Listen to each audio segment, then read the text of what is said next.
దుర్గమ్మ, మనసు బాధగా ఉందమ్మా. బిడ్డా, ఎందుకు దిగులుగా ఉన్నావ్? నేను నీ అమ్మను, ఆదిశక్తిని. ఈ లోకాన్ని సృష్టించడానికి, రక్షించడానికి, చెడును నాశనం చేయడానికి సృష్టించబడిన అవతారమే నేను.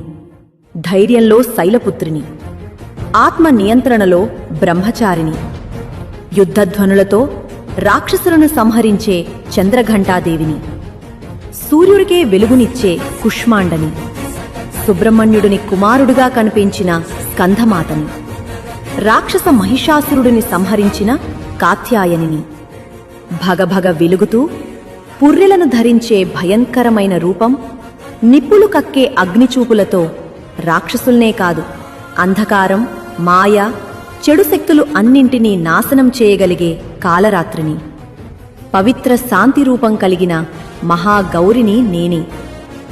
సమస్త సిద్ధులు, అద్భుతాలు, ఆశీర్వాదాలను ప్రసాదించే సిద్ధిదాత్రిని కూడా నేనే. చివరికి ఆ పరమశివుడే నా శక్తిని సాధించడానికి అర్ధనారీశ్వరుడిగా మారారు.